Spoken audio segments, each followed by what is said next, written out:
Assalamualaikum warahmatullahi wabarakatuh. Perkenalkan nama saya Novita Sari Rahayu dengan NIM J1A118083 dari kelas R001.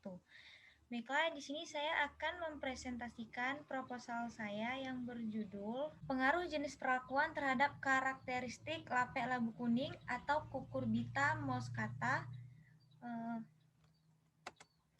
Lanjut saja pada topik pembahasan. Yang pertama itu adalah pendahuluan, yang kedua itu ada analisis SWOT, yang ketiga ada metode penelitian, yang keempat ada hasil dan pembahasan, kelima analisis ekonomi, dan keenam kesimpulan. Lanjut pada yang pertama yaitu pendahuluan. Tanaman labu kuning atau walu merupakan suatu jenis buah yang termasuk dalam familia Cucurbitaceae, termasuk tanaman semusim yang sekali berbuah langsung mati.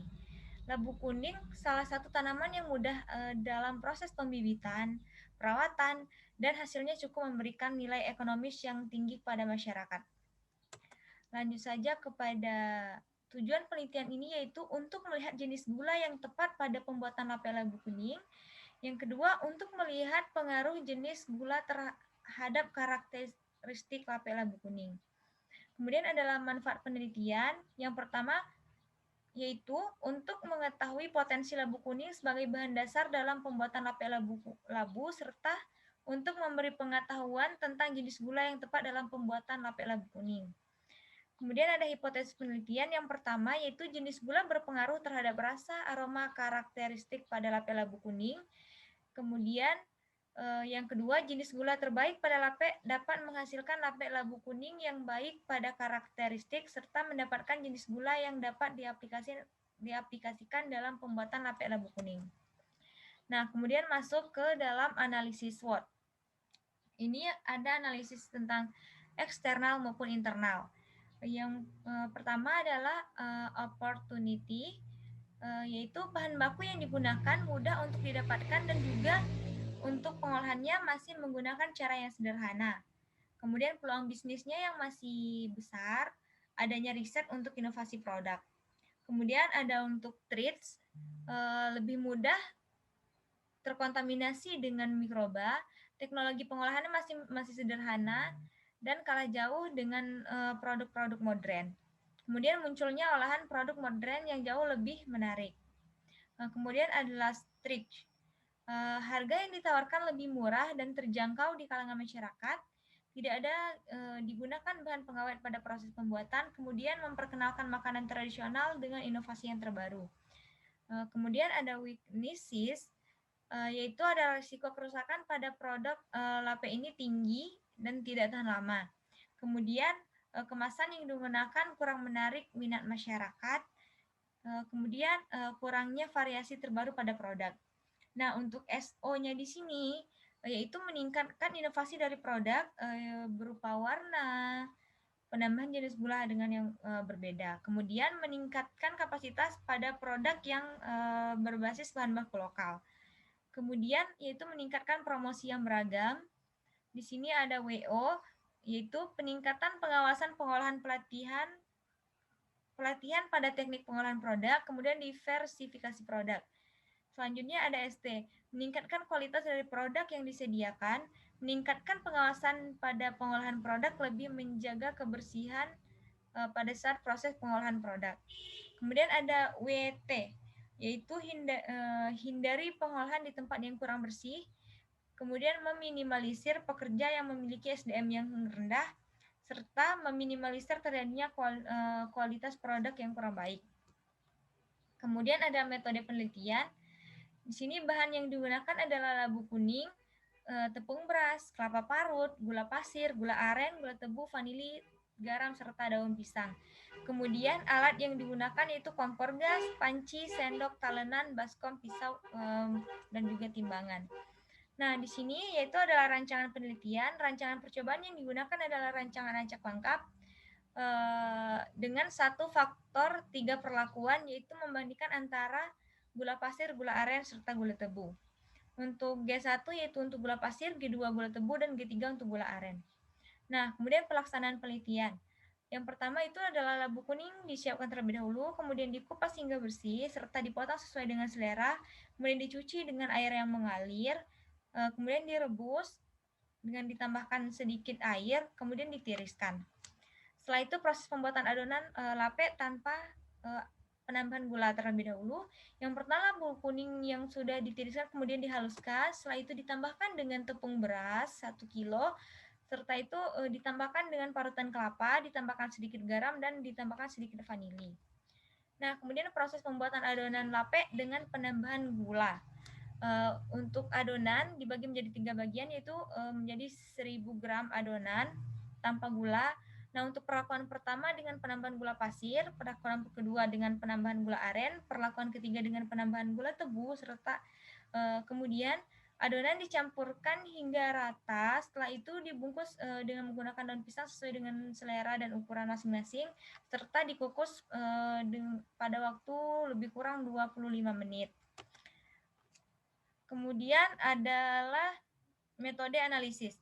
Nah, di sini menggunakan uji organoleptik dilakukan dengan skala kesukaan terhadap lape labu kuning.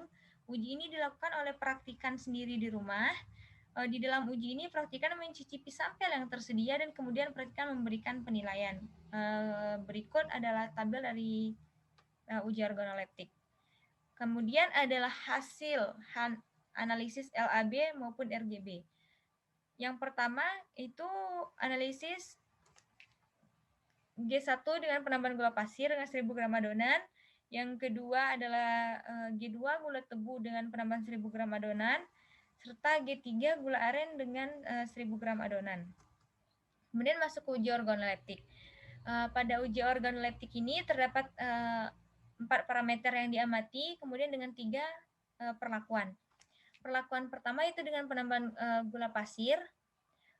Warna yang dihasilkan warna kuning pekat karena berpengaruh tidak nyata terhadap adonan atau hasil yang diberikan. Kemudian rasanya sedikit manis.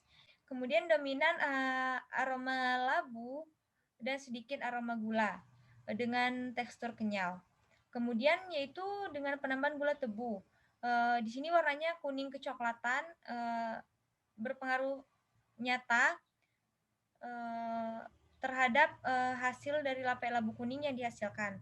Serta rasanya sedikit manis dan dominan aroma labu kuning dan sedikit aroma gula karena pada gula tebu ini aromanya cukup menyengat. Nah, itu dengan tekstur yang kenyal. Kemudian pada perlakuan gula aren, ya ini warnanya itu menjadi coklat pekat karena hal ini berpengaruh sangat nyata terhadap hasil dari lape labu kuning yang dihasilkan. Hal ini dikarenakan pada saat proses pembuatan, gula aren itu dari awalnya juga emang sudah berwarna coklat. Dan untuk rasanya, parameter rasa itu sedikit manis, sama halnya seperti penambahan gula pasir maupun gula tebu.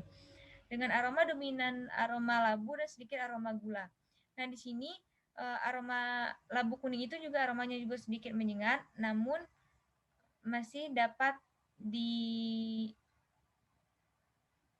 masih tersamarkan oleh sedikit aroma gula dan untuk teksturnya juga kenyal. Nah, di sini untuk teksturnya dipengaruhi oleh penambahan tidak dipengaruhi oleh jenis gula sama sekali, namun di sini dipengaruhi oleh jenis tepung, yaitu tepung beras. Karena pada tepung beras ini mengandung gluten yang tinggi. Kemudian adalah analisis ekonomi. Nah, di sini yaitu nama bahannya itu adalah labu kuning.